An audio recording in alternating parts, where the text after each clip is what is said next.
Actually যারা criminal এতদিন হয়ে গেল এখনও অবধি বোঝা যাচ্ছে না যে কে অ্যাকচুয়ালি করেছে করেনি। তো আমরা চাইছি যে সেটা হোক, কারণ আমরা যদি এখন মুশকিলটা হচ্ছে আমরা যদি এখন বলি যে আমরা আন্দোলন থেকে পিছিয়ে আসবো বা করবো না, তাহলে যারা অ্যাকচুয়ালি এই শাস্তিটা করেছিল তারা এত আশকারা পাবে, এবং শুধু তারা পাবে না, পৃথিবীর সমস্ত যারা অপরাধী তারাও খুব আশকারা পাবে। সেখানে বহিরাগত অন্য কোনো লোক, তাদের কোনো মতেই এটা আমরা এটাকে নিন্দা করার কোনো ভাষা নেই। আদৌ কোথায় হয়েছে ওকে মার্ডারটা, সেটা নিয়েই তো এখন প্রচণ্ড কনফিউশন। যাই হোক একটা তৈরি, ওখানে যে মার্ডার হয়নি সেমিনার রুমে, এটা তো একদম পরিষ্কার। দাদা, একটা ভিডিও ইতিমধ্যে ভাইরাল হতে শুরু করেছে, যেখানে দেখা যাচ্ছে যেই দিন ইনসিডেন্টটা ঘটেছিল ঠিক সেই দিনই যেখানে মেয়েটির মা বাবাকে ঢুকতে দেওয়া হচ্ছে না, সেই জায়গায় সন্দীপ ঘোষের যারা ঘনিষ্ঠ চিকিৎসকের মহলে রয়েছে জড়িত, তাদের বহিরাগত তাদেরকে সেখানে রয়েছে পুলিশের সঙ্গেই, এমনকি একজন আইনজীবী পর্যন্ত সেখানে উপস্থিত ছিল। কীভাবে দেখছেন বিষয়টা?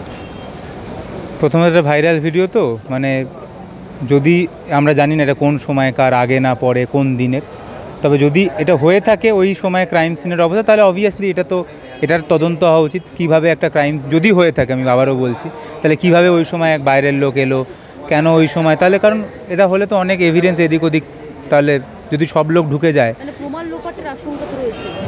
লোপাটের থেকেও বড় কথা ট্যাম্পার্ড হয়ে যেতে পারে না একটা ক্রাইম সিন, যেখানে এত বড় একটা ঘটনা ঘটেছে, সেখানে যদি প্রচুর বাইরের লোক ঢোকে, অবভিয়াসলি সেটা একটা রিস্কি। এবার আমি এটা যেহেতু মন্তব্য করতে পারবো না, যেহেতু এটা আমি ঠিক ওয়াকিবহল নই যে এটা অ্যাকচুয়ালি কোন সময়ের, আগের না পরের, সেটা তো আমি জানি না। তবে যেটাই দেখা যাচ্ছে সেটা খুব দুর্ভাগ্যজনক, যদি সত্যি হয়ে থাকে যেটা অভিযোগ আসছে আর কি। আজকের যে গণকনভেনশন কি হয়েছে মূল দাবি একটাই, যেটা প্রথম থেকেই ছিল, যে আমরা যারা কোনোভাবেই সেখান থেকে এখনও অবধি সরিনি, যে অ্যাকচুয়ালি যারা ক্রিমিনাল এতদিন হয়ে গেল এখনও অবধি বোঝা যাচ্ছে না যে কে অ্যাকচুয়ালি করেছে করেনি। তো আমরা চাইছি যে সেটা হোক, কারণ আমরা যদি এখন মুশকিলটা হচ্ছে আমরা যদি এখন বলি যে আমরা আন্দোলন থেকে পিছিয়ে আসবো বা করবো না, তাহলে যারা অ্যাকচুয়ালি এই শাস্তিটা করেছিল তারা এত আশকারা পাবে, এবং শুধু তারা পাবে না, পৃথিবীর সমস্ত যারা অপরাধী তারাও খুব আশকারা পাবে। তাই সেটা হতে দেওয়া যায় না, তাই পিছিয়ে আসার কোনো জায়গা নেই। আজকের এই মঞ্চ থেকেও সেই দাবি উঠবে। যেদিন ঘটনাটি ঘটেছিল সেমিনার হলে দেখা যাচ্ছে একটা ভিডিও ভাইরাল হয়েছে, যেখানে কিনা সন্দীপ ঘোষের যারা ঘনিষ্ঠ কয়েকজন ডাক্তার এবং সেখানে রয়েছে একজন আইনজীবী, সে ভিডিও ভাইরাল হচ্ছে, এবং যেখানে নির্যাতিতার মাকে বাবাকে দেখা করতে দিচ্ছিল না, সেখানে পুলিশের মধ্যে একেবারে সন্দীপ ঘোষের ঘনিষ্ঠরা সেই জায়গায় ছিল। কীভাবে দেখছেন বিষয়টি? অত্যন্ত নক্কারজনক ঘটনা। তার কারণ হচ্ছে যে পুলিশ সেটা কর্ডন করে নেবে, এবং তারপরে যারা ইনভেস্টিগেশনের সঙ্গে যুক্ত বিভিন্ন রকম ফরেন্সিক এক্সপার্ট বা পুলিশের লোক, তারাই সেখানে থাকবে। সেখানে বহিরাগত অন্য কোনো লোক, তাদের কোনো মতেই এটা আমরা এটাকে নিন্দা করার কোনো ভাষা নেই। এটাই আমার বক্তব্য।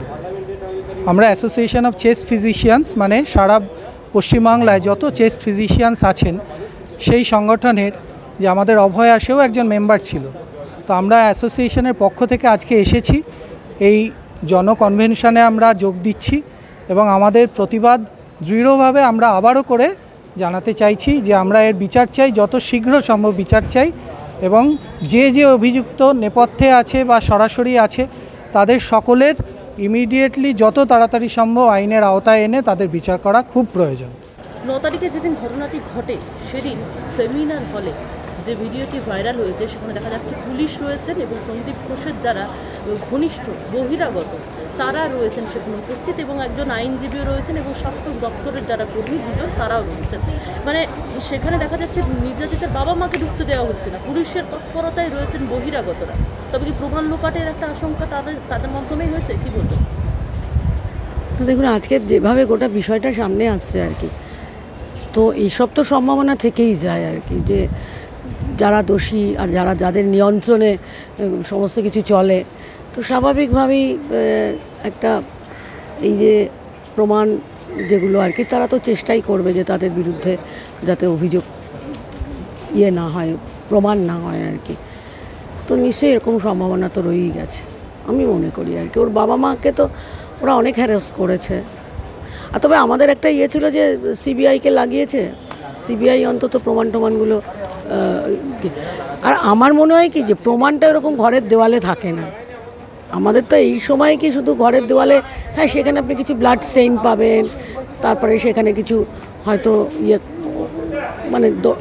যে হ্যাচড়া হেঁচড়ি হচ্ছে, এবং আদৌ কোথায় হয়েছে ওকে মার্ডারটা সেটা নিয়েই তো এখন প্রচণ্ড কনফিউশন, মানে যাই হোক একটা তৈরি হয়, মানে ওখানে যে মার্ডার হয়নি সেমিনার রুমে এটা তো একদম পরিষ্কার, কেন সেমিনার রুমে যদি মার্ডারটা হতো তাহলে তো তোমার ওই মানে মেয়েটি ওই রকমভাবে ওখানে শুয়ে মানে শোয়া যেরকম শুয়ে আছে করছে এইসব, তো তাতে তো ওই মানে যেরকম আহত হয়েছে ও, যতটা ওর সারা শরীরে যে সমস্ত আঘাতের চিহ্নগুলো রয়েছে তাতে তো অনেকটাই ব্লিডিং হয়েছে ওর, না? তো তার কোনো কিছুই ওখানে নেই, তাহলে কেন যে কি বা মানে অন্য বাড়িতে কোথায় কি হয়েছে না আমার মনে হচ্ছে, আমার মনে হয় যে প্রমাণ না, আমি বলছি যে এটা তো সাধারণ প্রবণতাটাই হচ্ছে যে মানুষ যদি অপরাধ করে সে অপরাধটাকে মানে হাসাপ করতে চায়, মানে গোপন করতে চায়, লুকিয়ে ফেলতে চায়, যে যাতে তারা ধরা না পড়ে আর কি।